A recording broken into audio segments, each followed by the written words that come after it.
এই জাতির নেতা তার বিরুদ্ধে যে সকল অন্যায়ভাবে রায় দেওয়া হয়েছে এবং মামলা দেওয়া হয়েছে তাদের মামলাগুলি প্রত্যাহার করে গণতন্ত্রের চলার পথকে সুগম করবে। এখনও নির্বাচন হয়নি, জনগণের ভোটাধিকার আমরা প্রতিষ্ঠিত করতে পারিনি। একটা নির্বাচনী প্রক্রিয়ার মধ্য দিয়েই এই জনগণের অধিকারগুলি প্রতিষ্ঠিত হবে। সেখানে দলমত নির্বিশেষে, ধর্মবর্ণ নির্বিশেষে সবাইকে বিএনপির পক্ষ থেকে আহ্বান করব যে আমাদের একটা সুষ্ঠু অবাধ নির্বাচনের জন্য আমরা যেন স্ব ক্ষেত্রে অবদান রাখি। বর্তমান সরকার রাজনৈতিক দলের সরকার না, এটা আন্দোলনের ফসল। যারা আছে আজকে সরকারে, প্রধান উপদেষ্টা, সম্মানিত ব্যক্তিত্ব ডক্টর ইউনূস সহ যারা আছেন, তারা সবাই অরাজনৈতিক। আমরা বিশ্বাস করি যে তারা রাজনীতির ব্যাপারে হস্তক্ষেপ না করে রাজনীতিকে সমৃদ্ধ করা এবং গণতন্ত্রের চলার পথকে সুগম করবে এবং যথাসম্ভব যত শীঘ্র গণতন্ত্রের সূচনার জন্য একটা নির্বাচন দেবে, যে নির্বাচনে সকল মানুষ অংশগ্রহণ করবে এবং সেই অংশগ্রহণের মধ্য দিয়েই বাংলাদেশে গণতন্ত্রের নতুন পথ শুরু হবে। এটাই আমাদের আজকে প্রত্যাশা। এখানে শহীদ জিয়াউর রহমানের যেমন একটা অবদান এই দেশের জন্য, তার পরবর্তী পর্যায়ে বেগম খালেদা জিয়া আমাদের প্রিয় নেত্রী, মাদার অফ ডেমোক্রেসি হিসেবে যিনি অভিহিত সারা বিশ্বে, এবং তার উপর যে নির্যাতন, অত্যাচার এবং যে সকল মামলা মোকদ্দমা দেওয়া হয়েছে, আমি বিশ্বাস করি বর্তমান সরকার এটা উপলব্ধি করতে পারবেন।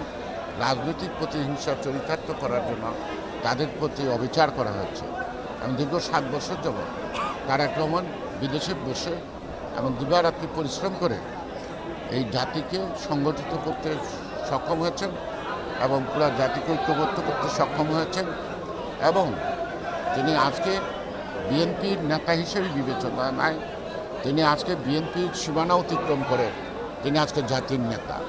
সুতরাং এই জাতির নেতা তার বিরুদ্ধে যে সকল অন্যায়ভাবে রায় দেওয়া হয়েছে এবং মামলা দেওয়া হয়েছে, আমি বিশ্বাস করতে চাই এই সরকার অচিরেই প্রতিবন্ধকতাগুলি দূর করবে এবং তাদের মামলাগুলি প্রত্যাহার করে গণতন্ত্রের চলার পথকে সুগম করবে এবং বাংলাদেশের রাজনৈতিক নেতৃত্ব যাতে বিকশিত হয় সেই দিকে তারা খেয়াল রাখবে। আর এটা যদি না করে সেটা হলো অত্যন্ত দুঃখজনক। তাহলে এই যে 111-এর যে চক্রান্ত, তার ধারাবাহিকতা 5ই আগস্ট পর্যন্ত শেখ হাসিনার নেতৃত্বে, তাহলে আমরা মনে করব যে এটা দুঃখজনক।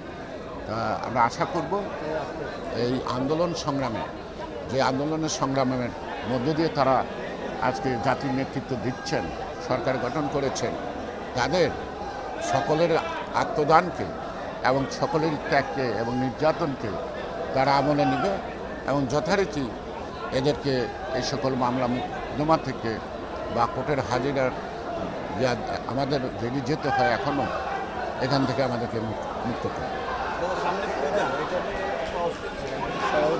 আমরা এটা কিছু রটনা আছে, একটা গুজবও আছে। তা আমরা বিশ্বাস করি 5ই আগস্টে যারা পরাজিত শক্তি তারা বসে নেয়, তারা হয়তো একটা স্যাবোটাইজ করার চেষ্টা করবে। তবে বিএনপির পক্ষ থেকে ইতিমধ্যে আমাদের নেতা তারেক রহমান সাহেব একটা ঘোষণা দিয়েছেন এবং যে সকল অঞ্চলে সকল পূজাকে আমরা দেখভাল করব, আমরা জনগণকে নিয়ে নিরাপত্তা দিব এবং সেখানে আমাদের নেতৃত্ব যদি ব্যর্থতা হয় তাদের বিরুদ্ধে যথাযথ ব্যবস্থা গ্রহণ করবে। আমি আশা করি কুচক্রী মহল যতই চেষ্টা করুক, জাতির কপালে কলঙ্ক লেপন করার সকল অপচেষ্টা আমরা অত্যন্ত কঠিন হাতে মোকাবেলা করব।